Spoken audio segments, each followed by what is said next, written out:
Good evening, sports fans, and welcome to the Weekend Eve. I am Brian Kress, the Awesome Voice. This is Any Given Sunday on KUAW. Across from me, my brother with another mother and co-host of this phenomenal show, Coach 24, Darwin Penny. How are you doing this evening, sir? It's a great day to be here, Awesome Voice. We are excited to do another show, and I'm excited for all that's coming up in this great sports weekend. Absolutely. Now, you have a Bobcats jersey. Where did you get that from? So this Bobcat jersey represents Texas State University, my alma mater. And so just celebrating them a little bit because for the first time in our history in FBS, we are bowl eligible. Oh, that's awesome. Now, what are their record? So currently 6-3, and 3-3 in the Sun Belt Conference. But hopefully they can win out the rest of the games and then find themselves in a bowl game. Oh, absolutely. So last week you celebrated 37th anniversary of your alma mater. Right. So last week was 37 years also into the illustrious fraternity of Kappa Alpha Psi Incorporated. It was formed in 1911, and so I became a proud member in November the 8th, 1987. And so a lot of historical figures in our sports world that are part of Kappa Alpha Psi. A few to mention, Kenny Lofton, Wilt Chamberlain, Bill Russell, Gail Sayers are a few to mention. Wow. And we met Kenny Lofton 5 years ago. We did at the Hall of Game, and Kenny and I got a chance to just catch up, but also share that bond that he and I share with Kappa Alpha Psi, but also in the great game of baseball. We had played against each other back in 88, 89. So that is awesome. And he's a great man. So I got a picture with him, got to chat with him a little bit. He is phenomenal. So, running the show and behind the scenes, Mr. DJ Scatter, George Walker. How are you doing this evening, sir? Well, I'm doing just fine, having myself a great day. Well, that's awesome. And I just want to tell everybody out there that is listening to us on this fine show, be careful out there because there are accidents out the wazoo. There was an accident that I was about ready to go into, so I ended up going. Coach 24 was dealing with some traffic issues, and even Mr. Walker coming here tonight was dealing. So please be careful. I know it's getting ready for the holiday weekends and the start of the holiday season. So just please be careful out there because we love the fact that you guys talk to us, or at least listen to us and call in. So, by the way, 816-599-6893 is the phone number. Give us a call. You can speak your piece, or if you have any questions, you can ask us. So, do that. But, yeah, just please be careful in this holiday season. So, let's get into baseball a little bit. The owners unanimously voted for the A's to move to Las Vegas. Now, Oakland has had a great tradition. It started off in Kansas City, and then they moved in Go ahead. Where were they before Kansas City? Now you would have to ask me that. Right. So I remember. So when we say City, Kansas City A's, we also have to go back and remember that they were Philadelphia A's. That's right. That then relocated to Kansas City, that relocated to Oakland, and now we're talking about relocating to Las Vegas. Right. So, yes. So, Philadelphia. I kind of forget about that, and it took me a second to remember. Now, Oakland has won 4 titles when they were in Oakland, which was tied for the second most during that time since 1968. The Red Sox has won 4. The Yankees have won 7. The A's were one of 2 teams to win 3 consecutive World Series, and I believe the other one is the New York Yankees at that time. And they did it in 1972, 73, 74 with great players like Catfish Hunter, Vita Blue, Reggie Jackson. I mean, they had a phenomenal group. Absolutely.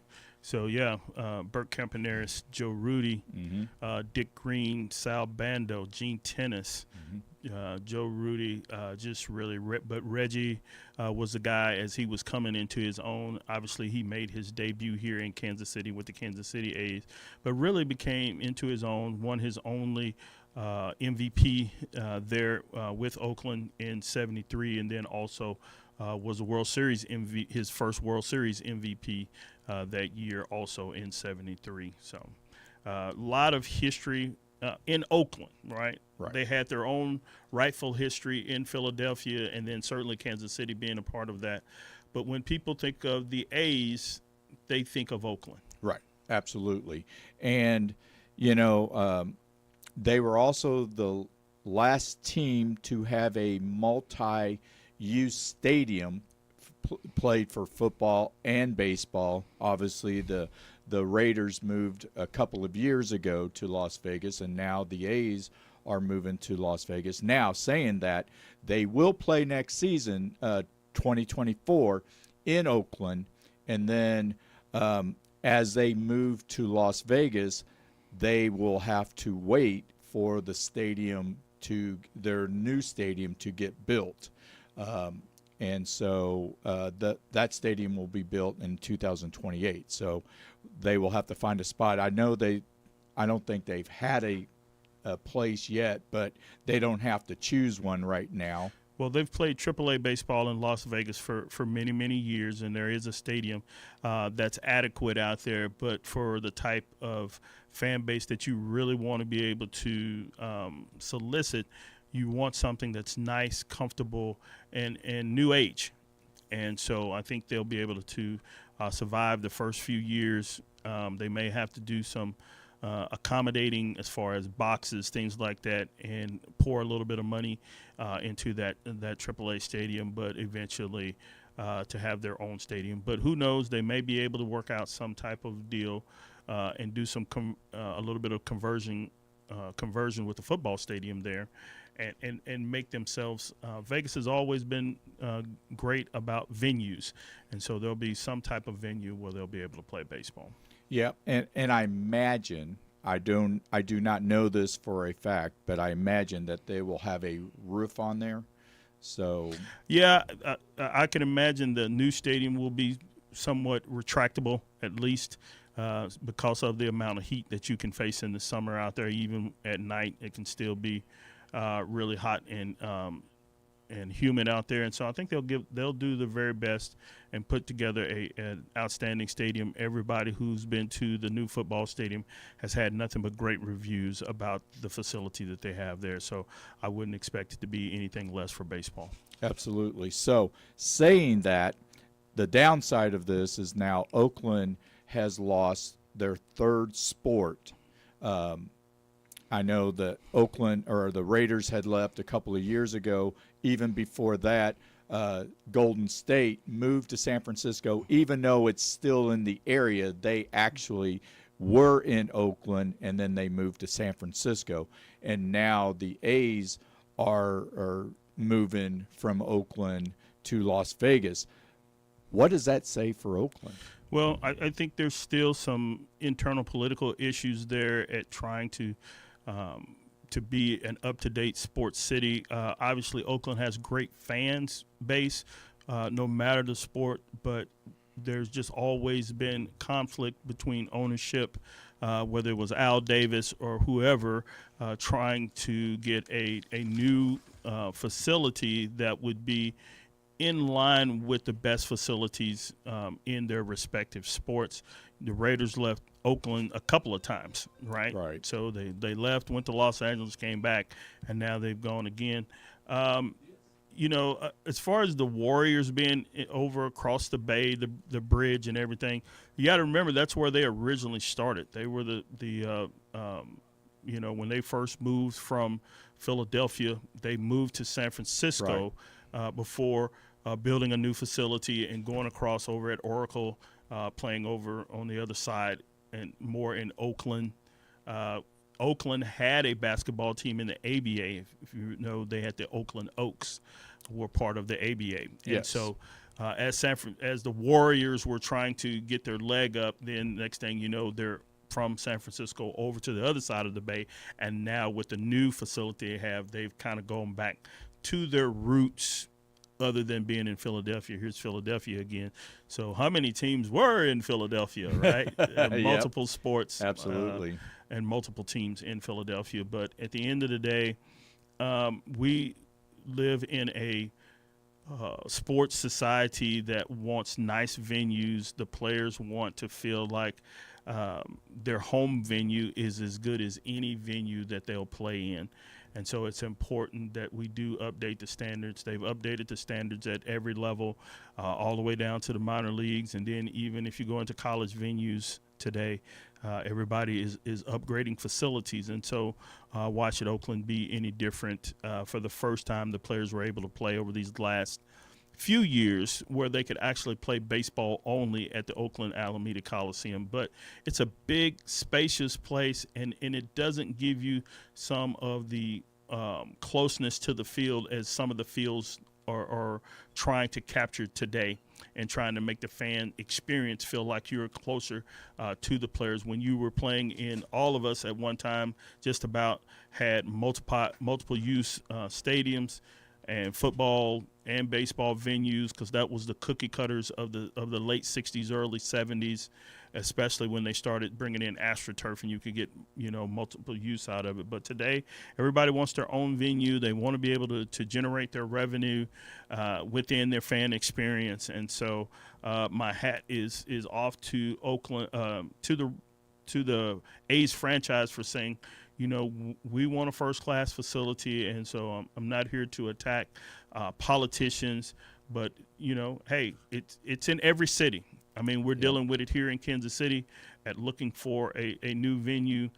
Believe it or not, Kauffman Stadium is the fourth oldest stadium in all of baseball at this point. And it is. And that's hard to believe when we're dealing with a stadium that's,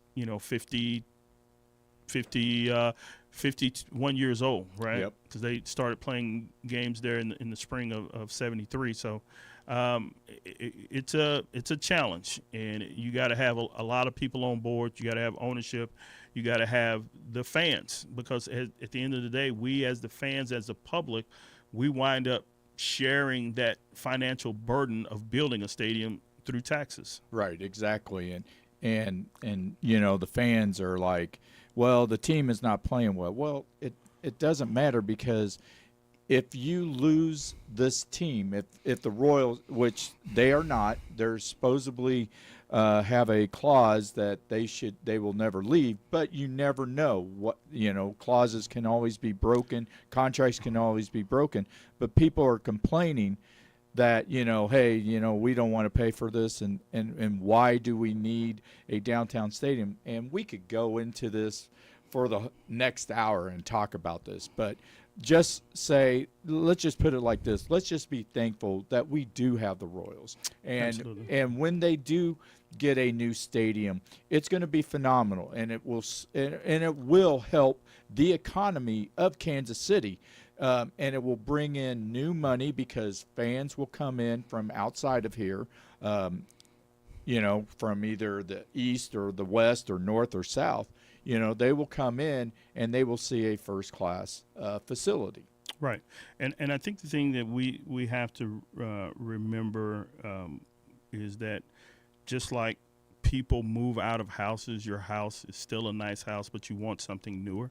Well, it's no different with a sports venue, and most people will complain about building new venues until they actually wind up going to the new venue, and then they'll think it's the greatest thing.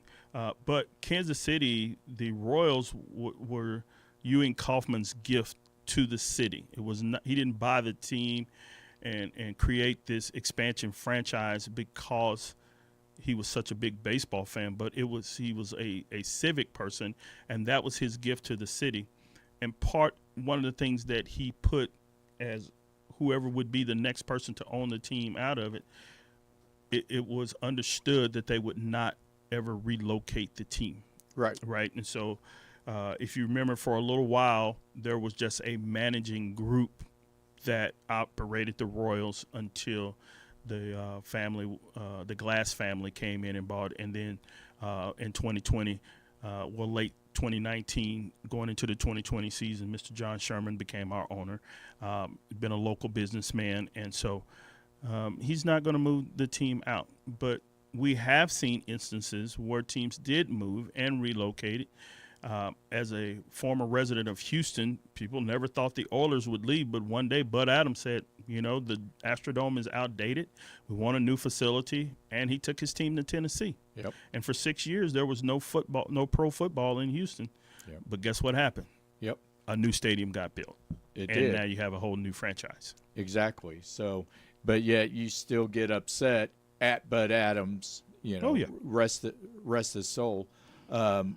And so you just have to deal with it and enjoy it. And speaking of the Houston Texans, they are my surprise team, good surprise team of the NFL with C.J. Stroud. Right now, they are the 7th seed, and they would be playing the Baltimore Ravens if the playoffs started today. So, they had a great draft.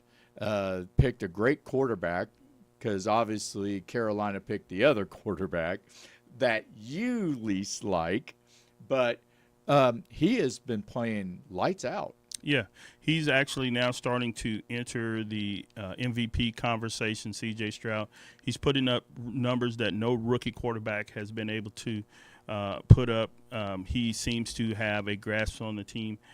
As far as his leadership is concerned, D'Amico Ryans, you have to give a lot of credit, not only for drafting him, but for also instilling great values of team concept there, of discipline, and also they are playing much better defensively as a result of him being there.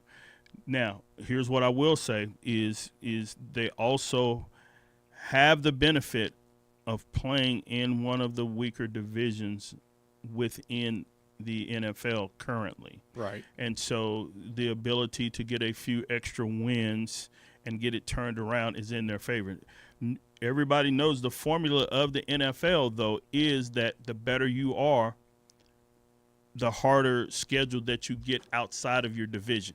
You don't control your division, Right. and you're going to play one division from the other conference. It's already baked into the schedule. And so what happens when you get that really tough division in the other conference, or you also then are given games in your own conference with teams of similar positions and records of the previous year. So them being in last place last year has helped them play teams in the AFC that finished similar to them and moving forward. And then you're dealing with an Indianapolis team that's still trying to find itself, a Tennessee team that has lost its identity, and a Jacksonville team that is somewhere in between.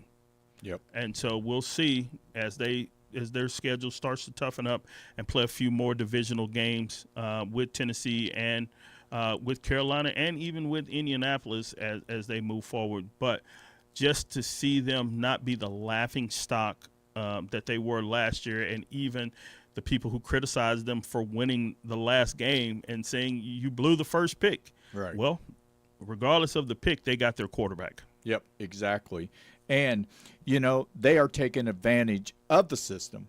Detroit right now is taking total advantage of the system. They have been doormats for years and years and years, and they are on the verge, barring a meltdown towards the end of the season, they are on the verge of winning their first division in 30 years. Yeah, they have an excellent chance, but don't overlook the Vikings. The Vikings are starting to play well with Josh Dobbs going over and seemingly just filling in immediately after Kirk Cousins went down. The Vikings seem to. you got to remember they've also played for almost 6 weeks without their best player in Justin Jefferson. And so I wouldn't hand the Lions that division just yet. They are vastly improved, and they look like a legitimate contender. But I will say this, the Vikings are coming. We'll see if Chicago plays any better with Justin Fields coming back this week, if they're at least a little bit more competitive than they have been. And even this is still the first year of Jordan Love starting in Green Bay, and they're trying to find their identity. And so this was the time for Detroit. We saw Detroit the second half of last year make drastic improvement. There is a whole different culture. Jared Goff is playing well there. They've got an outstanding running game and offensive line. And let's just see how it all plays out. I mean, conceivably the Lions could wind up being the representative of the NFC in the Super Bowl. That's hard to believe for some people, right? But it could happen. It could happen, absolutely. And right now, on my power rankings, I have them third behind the Kansas City Chiefs and the Philadelphia Eagles, which ironically is going to be playing on Monday Night Football. They each had a bye. Now, saying that, do you think that this game, the Kansas City Chiefs versus the Philadelphia Eagles, is the game of the year for this season? I don't know that if it'll be the game of the year. It certainly will be built up to be the game of the year because we have our last two participants in last year's Super Bowl. Not often do you get that the following season. I can remember as a young teenager after Super Bowl 13, the next year the Cowboys and the Steelers were built up. Okay, they just played each other in the Super Bowl, and now they're playing each other in the regular season the next year. And the game didn't turn out to what everybody thought it was going to be. And so you hope this is a great game. It's a great matchup. When we've seen teams play each other earlier in the season and then come back and play each other in the Super Bowl that same year, we talked about it on this show previously, the year that the Raiders and the Redskins played in Super Bowl 17 or 18, excuse me. They wind up, they had played each other earlier in the year, and the Redskins won, but the Raiders used that information to defeat them in the Super Bowl. And so did Philadelphia learn something from the Super Bowl? It was a close game that went down to the last minute. Is that the game that they've marked? Because Philadelphia has played to their record, but I don't think anybody feels like they've played their best game yet. And so will this be their game? Kansas City has continued to win, but certainly offensively has not been what they've been the previous 5 years. And so it should be a great game. Everybody should be healthy, and you go in and see what happens. Absolutely. So saying that, they had their byes last week, and Kansas City, out of all of the teams, completely took advantage of their bye week because the top three teams, and I consider Cincinnati one of those top three teams, Baltimore, Jacksonville, and Cincinnati all lost.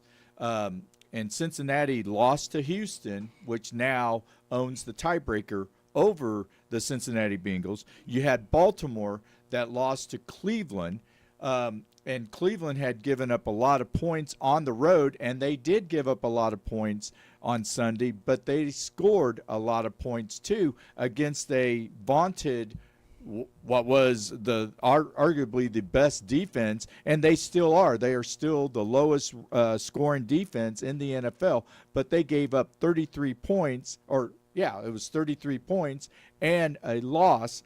And then Jacksonville just got smoked. They picked San Francisco at the wrong time. San Francisco had lost 3 games, and they had the week off, and I know they were steaming. Whenever you lose a game and then have the bye week, you have 2 weeks to dwell on it. That is not a good thing. So Jackson and the Bills lost also last week, and the Bills lost, and the Bills are so far down that the Indianapolis Colts would be in the playoffs if they were in the right position. So Buffalo has totally dropped. Now, everybody's wondering what happened with Buffalo. They fired Ken Dorsey. I don't think they should have fired Ken Dorsey. I think there's a lot of other issues that could have been fixed, but to get rid of a coach like that, I actually see them struggling because their meat of their lineup of the schedule is coming up. They play Philadelphia. They play Cincinnati. Or no, they just played Cincinnati. They play Kansas City. They play Miami again. They play Dallas. And they play Dallas. I mean, you're playing a lot of great teams, and you're at 500. In fact, I think they're the highest rated team with the most point differential was plus 75, and not have a winning record. That's the first team since 1950 to do that. And so, but it was also the issues that actually Kansas City was having. That it wasn't necessarily they have a bad offense, but they keep turning the ball over. Absolutely. Well, I'm gonna say a couple of things when it comes to the Bills. One, you can't fire players. True. Right? So coaches get fired. Right. Players don't get fired. Right? Number two, I think there's been two guys that have never bought into Josh Allen being elite. Nick Wright and myself. Who leads the NFL in turnovers? Josh Allen. Yep. Okay? He's been a turnover machine. People call him elite because he has elite talent, right? And he had a nice run, and he had that shootout with Mahomes. And since that shootout with Mahomes in the playoffs, he's been labeled as elite. But let's look at 1 year versus all of the years that he's been there. And again, he's leading the lead in interceptions and when he's turning these interceptions in. And so he has to play better, right? They paid him a bunch of money. He got his money to be the franchise quarterback and this elite guy. But when you go back and you look at over the last 6 years, people overlook it because he throws a lot of touchdowns and he runs. He's accounted for more touchdowns than anybody else, but he's also turned the ball over more than anybody else over the 6 years that he's been their starting quarterback. Absolutely. And so as long as you're winning and you go 13-3, then people kind of overlook that. Right. Well, you're 5-5, and people need to look at it and say, this guy has been a roller coaster his entire career. How many of those touchdowns and him running over people and all that are you willing to trade for the amount of turnovers that he has? And I think you have to look at it that way. And so the playoffs are about who's trending up, and right now the Bills are trending down, right? The Bengals have been trending up since Burrow get hurt. We'll see how they move going forward, right? Kansas City has been the steady Eddie. Right, Baltimore has been really good in spots, but they also have a couple of bad losses when you look at them, and so and just when you thought Jacksonville was ready to compete and turn the corner and move up into that elite status, they get it handed to them by the 49ers, who were healthy for the first time in about 3 weeks and had all of their weapons, and then a month ago, we were talking about the Dolphins, and all of a sudden, everybody's kind of jumped off that Dolphins bandwagon, and we're about to find out how good they are, too, because of their remaining schedule of who they have to play. And so the AFC is very interesting.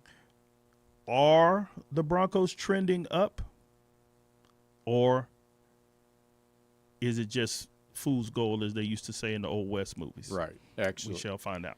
So one question before we get to halftime.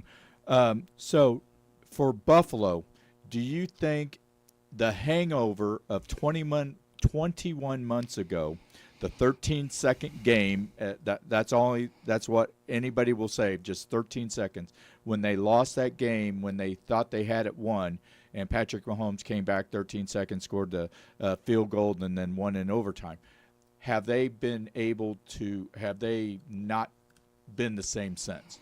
I don't think they have been, and their record says they haven't been the same since that particular game. But I think at that time, what they were doing was something that was trending up, and they had all the.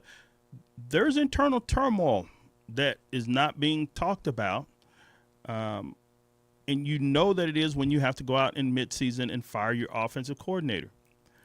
Are they not scoring points? They're still scoring They're points. still scoring They're points. So why are you firing the offensive coordinator? Exactly. Everybody's just trying to light a fire under everybody. Maybe there were some philosophical differences or whatever, but you can't blame the offensive coordinator for the decisions that Josh Allen makes in turning the ball over. But like I said, you can't fire players, Nope. and so you got to fire somebody. You got to make a move, and I think it's a move to ignite them. Stephon Diggs is not happy. There's a lot going on in turmoil in Buffalo, and I think personally that they're about to self-destruct. Absolutely. And so with that, we are at halftime on Any Given Sunday on KUAW. Coach 24, Mr. Walker, DJ Scatter, I Am Awesome Voice. We're going to take a quick break, and when we come back, we will make our picks for this week.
All right, we're back with Any Given Sunday on KUAW. Brian Kress, the Awesome Voice, Coach 24, Darwin Penny, and behind the scenes, George Walker, DJ Scatter. We were talking with the NFL football, and so we are getting ready to do our picks this week. And the first game of and there are some really actually there are some good games. There are some games that will actually, I feel, that will decide possibly, because I know there's still a long season. People are playing 9-10 games already, and so after this week they'll have 10 or 11 games. But the first game that's coming up, which will be in about 35 minutes, is Cincinnati at Baltimore. Now, Cincinnati, after they struggled, had won 4 in a row. They looked really strong, and they look like the team to beat. And to be perfectly honest, it would be a team that I don't want Kansas City to play, in my personal opinion. But then they turned around last week. They lost to Houston, And now they have a must-win game against the Baltimore Ravens, who also lost last week. So, saying that, do you think Cincinnati, is this a must-game win for Cincinnati? I don't think it's must win as far as the playoffs, but I do think it is must win for them as far as the division is concerned, and confidence and how they want to move back. The Cincinnati's got two really pressing issues. Number one, there's still their inability to protect Joe Burrow on a consistent basis, and they rank 30th in run defense, and so that is not what you want to be going up against the Ravens, 30th in run defense. Absolutely, considering the fact 2 weeks ago they rushed for almost 300 yards, and even last week they still rushed. They just couldn't shut down Deshaun Watson. So saying that, Cincinnati is 0-2 in the division. With this loss, they will go to 0-3, and they will be at the bottom. Well, they're already at the bottom of the AFC North, and they will even move farther down, whereas Baltimore is leading it, and their defense is still the best. That's 15.7 points per game that they're allowing, and they have the most sacks at 39. That is not a combination that Cincinnati needs. No. And so they say styles make fights, and so with that style in this fight, I'm going with the Ravens at home. I am going with the Ravens too. Lamar Jackson, who is healthy for the first time in roughly 2 seasons, is 7-1 against Cincinnati, and I cannot see that changing any difference. So I have Baltimore. So now we have Dallas. Dallas goes to Carolina, and they will play the Panthers, and I guess Frank Wright is given the offensive play calls back to Thomas Brown, the offensive coordinator.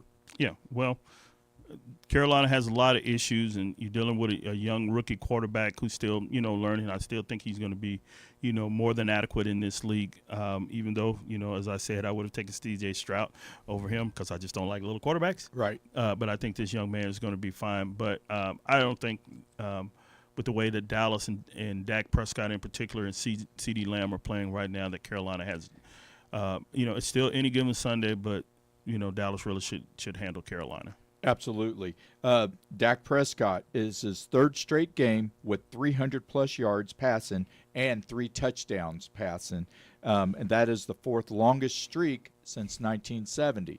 So, people saying that he's not performing, obviously he's performing.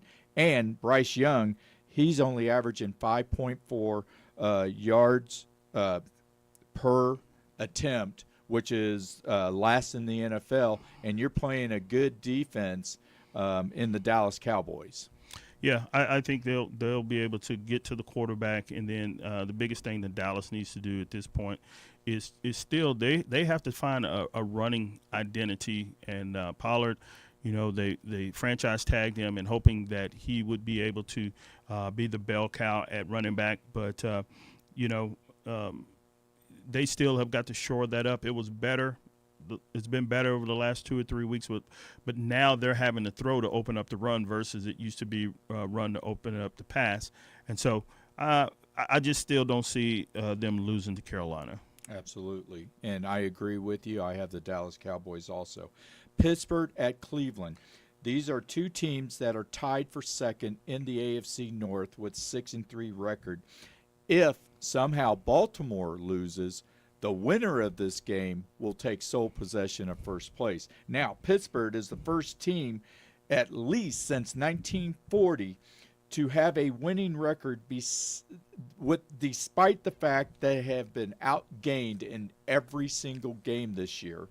And they're going against a Cleveland offense or defense that has a league low 242.7 yards of total defense and 151 yards of passing defense, which is not Pittsburgh's forte right now. Right. Well, Pittsburgh is going to be who they always are, and the identity is always lean heavily on the run, play action pass, and then play good defense. Both teams are playing really good defense. if Deshaun Watson was healthy and not out for the season, I would easily go for Cleveland. Only reason I'm going to go with Cleveland today is just because they are a little bit better defensively and they are playing at home, and I do think they'll be able to establish a running attack with Kareem Hunt. Absolutely. Deshaun Watson, he's out for the year. Pittsburgh, I have more faith in P.J. Walker or any quarterback that pops in behind the center for the Cleveland Browns over Pickett. But yep, I'm sticking with Cleveland. Yeah, it's tough with Pickett. Pickett is he's an enigma in that he plays not very good for 3 quarters, but he's been really good in the fourth quarter of games. As you can see it, Pittsburgh has eked all those games out. So right, exactly. We'll see what happens. Absolutely. Chicago at Detroit. I'm going to just say the Lions. Chicago has too many problems, and so we'll just go with the Lions. They are just a better team. I totally agree with that. The Chargers at Green Bay. This is a unique game. Everything points that the Chargers should win this game. They have a better record and like that, but I just feel like Green Bay's starting to get their feet up under them a little bit. And I think that if the Chargers lose this game, their coach might get fired. And so, but I'm gonna go with the Chargers on the road. Gotcha. I'll tell you what. If Jordan Love doesn't throw any interceptions in the fourth quarter, I think that they can play well enough to beat the Chargers. And he has 6 interceptions in the fourth quarter, which is the most in the NFL. And that's the worst time that you want to throw an interception. Saying that, I think Green Bay has been playing better, especially at home, and I am going to take the Green Bay Packers. Right. Arizona at Houston. This is a game where I think the Texans have an opportunity to stumble, just because of what Kyler Murray presents. He looked, even though they lost last week, he looked really good. He looked healthy. They also are getting their running back up to full speed, and I'm gonna go with the Cardinals. I am going to take Houston. I think their offense has been playing so well, and I think Arizona's defense, even though they had been playing well in the beginning of the season, against Dallas, other teams, I just think Houston has a better offense going, and I'm going to pick the Houston Texans. Tennessee at Jacksonville. Tough game here. Tennessee really needs this game, and Mike Vrabel needs to do something to get that team back up. But they're also playing with a rookie quarterback. I think the Jaguars bounce back. I think they are a team that the mediocre to low teams, that they can handle them. They have enough talent. They're good enough defensively. They're not quite ready to step into that upper echelon of teams and top tier teams. And they are playing at home, and so I expect the Jaguars to bounce back. I was going to pick Jacksonville, and but you're not, because I picked them? Nope, not because of that. Well, here's the thing. Jacksonville allows 86.4 yards rushing, which is 5th in the NFL, and 3.8 yards per carry, which is 8th in the NFL. But Derrick Henry is also one of 2 running backs all time, the other one, LaDainian Tomlinson, to average over 100 yards or 100 yards or more rushing and 1 touchdown per game in a career against a single opponent, which is the Jacksonville. Saying that, I am gonna take Jacksonville.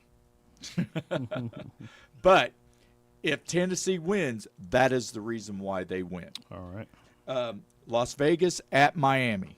I'm going to go with the Dolphins. Just too many problems in Miami between They've made a change at coach. They have an interim coach, but they still are unsettled at quarterback, and I think that's obviously their biggest issue.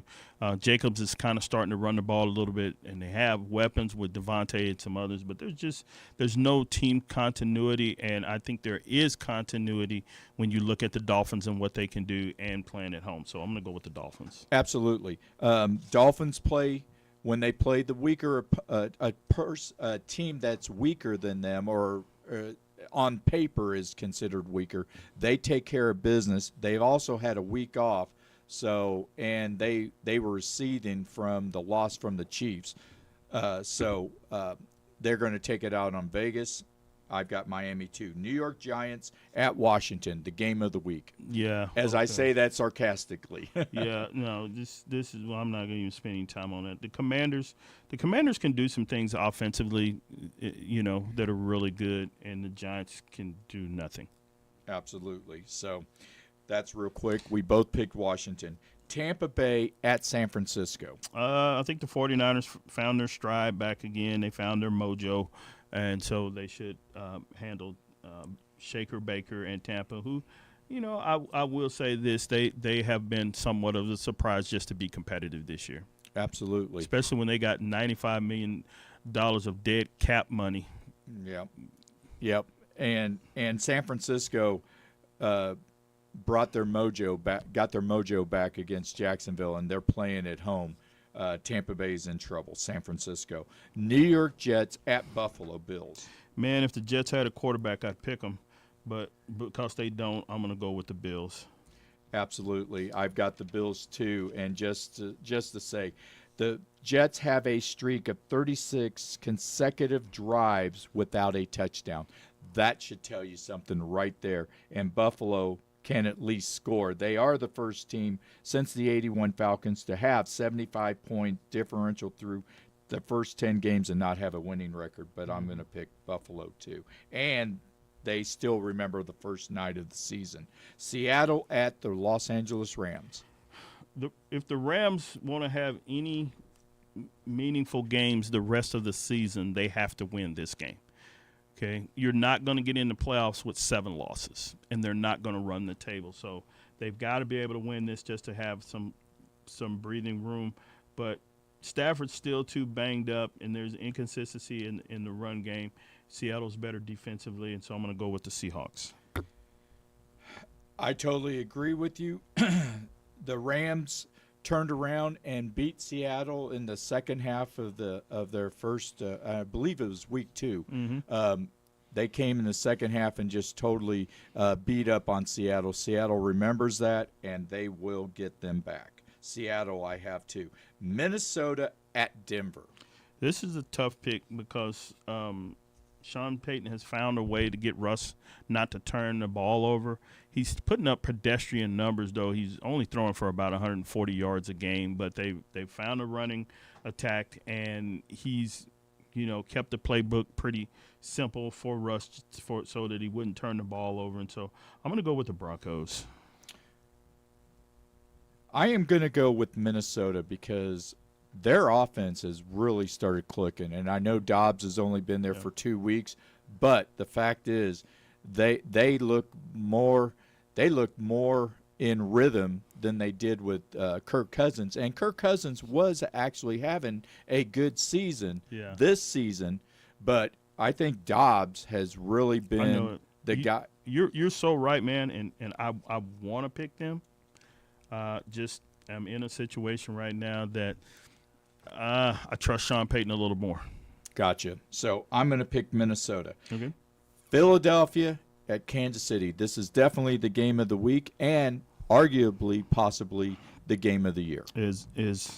I want the Chiefs to win this game to beat the Eagles because that then would put the Cowboys only a game back and give more meaning to that game when they do play Philadelphia. And if the Chiefs defense can play the way they've been playing, because it's at home, and I'm never going to pick against Mahomes at home, I'm gonna go with the Chiefs. Gotcha. Kansas City has won 4 straight against Philadelphia, all with Andy Reid. Andy Reid is 27-4. after a bye week. So usually he is one of the best at self assessing himself and figuring out what they've done wrong. Yeah. I think it will be a great game. I think it will be a close game. I think it may even go down to a field goal. But at the end, I think Kansas City will have enough to edge the Philadelphia Eagles. Yeah. So, I think the game's going to come down to whoever has the ball last. And yep. if Mahomes gets the ball last, he usually does things. Yep. So we are nearing the end of the show. Now, saying this, next Thursday is Thanksgiving, obviously. We will not have a show next week. You're going to go see family out of town. I'm going to be with my family, and Mr. Walker is also going to be with his family. Saying that, I would like to do a segment on what we are thankful for. So, Mr. Walker, you begin. Well, I think what you said, I'm thankful for family. I'm thankful for grandchildren. I'm thankful for great-grandchildren. Family is a lot, and at Thanksgiving time, to have family around just to enjoy a meal together, to me, is even better than Christmas. You know, it's just that you're all there, you're talking, you're eating, you're enjoying each other's company. There's no other distraction other than that. So I'm just thankful for family and for this holiday. I am thankful for God's continued favor on my life, the things that I've been able to do. This little boy from South 22nd Street in Temple, Texas, and the places that I've been able to go, the life that I lead, the career that I have, I'm thankful for that. And so for God's favor, for family, I'm thankful for family, not only my family, but my extended family, which obviously includes you guys here. But I work in an industry where we consider each other family. And then just to be able to fellowship with my friends and to be able to have just basic health. You can't take your health for granted each and every day. And so those are the things that I'm thankful for. Absolutely. And I am thankful for the blessings that I've received. I know there's a lot of times when I come in here and I don't spill them out on the show, but I do have them in there where, I feel like, oh my gosh, woe is me, stuff like that. But I have really been blessed. I have been blessed with my family.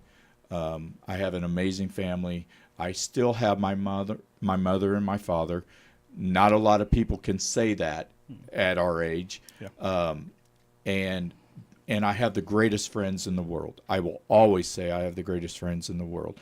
I have Mr. Walker who introduced me, through somebody introduced me, and I got to do a show, and then I get to do it now with my brother with another mother. And the fact that because I was doing sports, I got to meet you, and I got to meet your incredible wife. And I just am so blessed that it makes me speechless, and I'm sorry. And then my family, my kids, my grandkids. I've heard the stories, sometimes that the parents are horrible or the kids are horrible, and I can't say that about my kids. And my kids love me, even for my inaccuracies and stuff. And so, saying that, I am just been truly blessed over and over and over. Absolutely. So now, with that, we got the greatest segment of the show. Penny, for your thoughts. Yeah, tonight we're going to go, and we didn't talk a lot about baseball with the awards, MVP awards to Shohei Ohtani and to Ronald Acuna. But I want to just celebrate Ron Washington.